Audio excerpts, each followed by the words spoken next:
WeatherScope.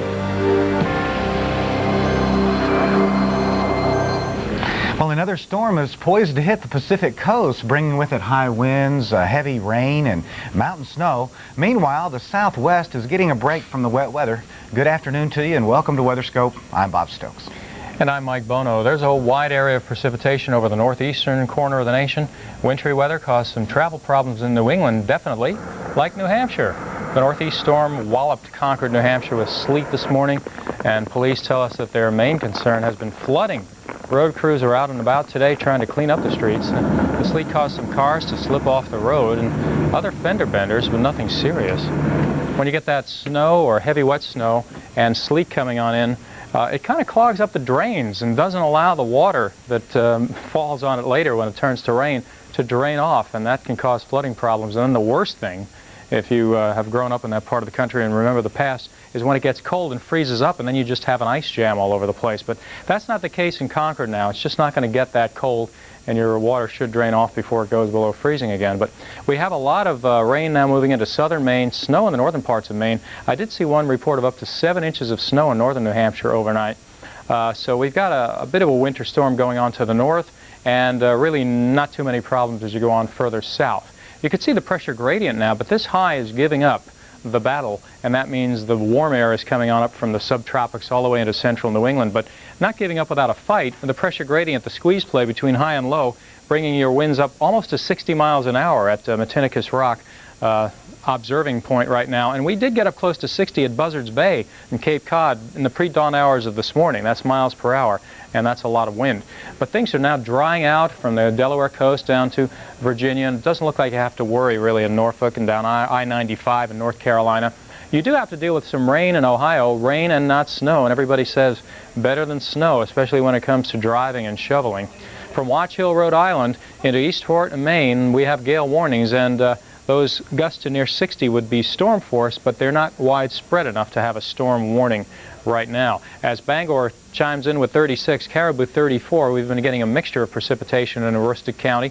42 mild degrees in Albany. You can get temperatures like that in early October in a storm like this, but this is February. 56 in Washington, D.C. So you're going to have to be careful on the Maine Turnpike and the spur roads that go off from Portland as the rain is coming down, but further north toward Moosehead Lake and again the terminus of I-95 around Holton, it's been mixed, and a little bit of snow and sleet today, maybe a little bit more than a little. But it's rain, Pittsburgh, Wheeling, West Virginia, and some wind around Lake Erie too, making your driving a little more difficult. Just now moving out of Cape Cod, but you've had some heavy rain in Boston and some of the storm drains getting flooded, and I'm sure your yards are a little bit wet and you're weary after the rainy season you've had, and some showers that were thundering down around Philadelphia, moving up towards Scranton and Wilkes-Barre in Pennsylvania, but New York, that you may even see some brightening of the skies during the day.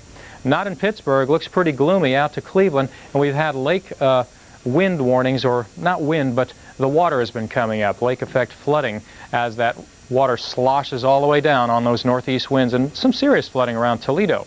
But the rain eventually turns to snow in Minnesota, North Dakota. As you can see with these temperatures, you're not going to get much of an accumulation. It's still pretty mild, as we've seen much of this winter in the upper Midwest, with Chicago no problems in your area today.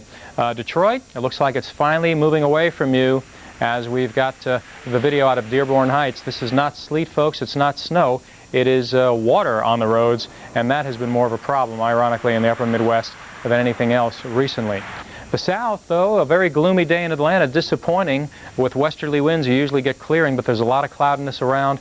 Breaks by the time you get into middle parts of Alabama and Mississippi, but still heavy surf advisories from Cape Hatteras to Surf City, with temperatures really warming up. Charleston 65, 74 in Orlando, with showers mainly south of the Keys.